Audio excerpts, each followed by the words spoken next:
ನಮಸ್ಕಾರ ವೀಕ್ಷಕರೇ. ಲೋಕಸಭಾ ಕ್ಷೇತ್ರದ ಸಂಸದರಾದಂತಹ ಪ್ರಿಯಾಂಕಾ ಜಾರಕಿಹೊಳಿ ಅವರು ತಮ್ಮ ತಂದೆ ಸತೀಶ್ ಜಾರಕಿಹೊಳಿ ಅವರ ಕುರಿತು ನೀಡಿರುವಂತಹ ಹೇಳಿಕೆ ರಾಜ್ಯ ರಾಜಕೀಯದಲ್ಲಿ ಈಗ ಒಂದು ದೊಡ್ಡ ಚರ್ಚೆಗೆ ಕಾರಣವಾಗಿದೆ. ಅಂದ್ರೆ ಮುಂಬರುವಂತಹ 2028ರ ಕರ್ನಾಟಕ ವಿಧಾನಸಭಾ ಚುನಾವಣೆಯ ವೇಳೆಗೆ ತಮ್ಮ ತಂದೆ ಸತೀಶ್ ಜಾರಕಿಹೊಳಿ ಏನಿದ್ದಾರೆ ಅವರು ರಾಜ್ಯದ ಮುಖ್ಯಮಂತ್ರಿ ಆಗಲಿದ್ದಾರೆ ಅಂತ ಹೇಳಿ ವಿಶ್ವಾಸವನ್ನ ವ್ಯಕ್ತಪಡಿಸಿದ್ದಾರೆ. ಈ ಮಾತುಗಳು ಈಗ ಕಾಂಗ್ರೆಸ್ ವಲಯದಲ್ಲಿ ಒಂದು ಹೊಸ ರಾಜಕೀಯ ಲೆಕ್ಕಾಚಾರಗಳಿಗೂ ಕೂಡ ನಾಂದಿ ಹಾಡಿದೆ. ಅಂದ್ರೆ 2028 ಏನಿದೆ ಆ ಚುನಾವಣೆಯ ಸಿಎಂ ರೇಸ್ ನಲ್ಲಿ ಸತೀಶ್ ಜಾರಕಿಹೊಳಿ ಇದ್ದಾರೆ ಅನ್ನುವಂತಹ ವಿಚಾರ ಈಗ ಸಾಕಷ್ಟು ಚರ್ಚೆ ಕೂಡ ನಡೆದಿತ್ತು. ಈಗ ಸತೀಶ್ ಜಾರಕಿಹೊಳಿ ಅವರ ಮಗಳಾದಂತಹ ಪ್ರಿಯಾಂಕಾ ಜಾರಕಿಹೊಳಿ ಅವರು ಕೂಡ ಇದೇ ಮಾತನ್ನ ಹೇಳಿದ್ದಾರೆ. ಅಂದ್ರೆ ಲೋಕಸಭಾ ಚುನಾವಣೆಯಲ್ಲಿ ಇವರು ಭರ್ಜರಿ ಜಯವನ್ನ ಸಾಧಿಸಿ ದೆಹಲಿಯನ್ನ ತಲುಪಿದ್ದಾರೆ.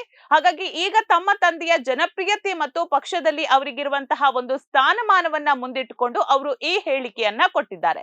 ಸದ್ಯಕ್ಕೆ ರಾಜಕೀಯದಲ್ಲಿ ನಾಯಕತ್ವ ವಿಚಾರಕ್ಕೆ ಸಂಬಂಧಪಟ್ಟಂತೆ ಸಾಕಷ್ಟು ಚರ್ಚೆಗಳು ನಡೀತಾ ಇದೆ.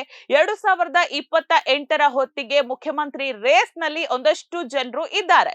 ಹಾಗಾಗಿ ಇವರ ಈ ಹೇಳಿಕೆ ಸಾಕಷ್ಟು ಕುತೂಹಲಕ್ಕೂ ಕೂಡ ಕಾರಣವಾಗಿದೆ. ಒಟ್ಟಿನಲ್ಲಿ ಕಾಂಗ್ರೆಸ್ ನಲ್ಲಿ ತೀವ್ರಗೊಂಡಿದೆ ಈ ಬಗ್ಗೆ ಚರ್ಚೆಗಳು ಅಂತಾನೆ ಹೇಳ್ಬೋದು.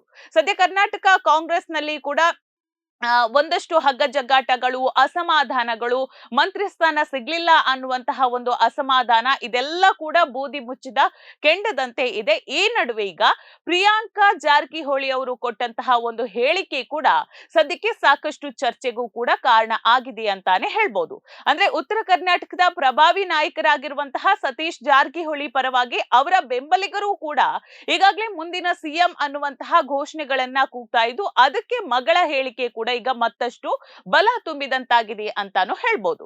ಅಂದ್ರೆ ಮುಂದಿನ ದಿನಗಳಲ್ಲಿ ರಾಜಕೀಯ ಕುತೂಹಲ ಈ ಹೇಳಿಕೆಯು ಹೈಕಮಾಂಡ್ ಮಟ್ಟದಲ್ಲಿ ಹೇಗೆ ಸ್ವೀಕರಿಸಲ್ಪಡುತ್ತದೆ ಮತ್ತು ರಾಜ್ಯ ರಾಜಕೀಯದಲ್ಲಿ ಯಾವ ರೀತಿಯ ತಿರುವು ಪಡ್ಕೊಳ್ತದೆ ಅನ್ನೋದು ಕೂಡ ಸದ್ಯದ ಕುತೂಹಲಕ್ಕೆ ಕಾರಣವಾಗಿದೆ.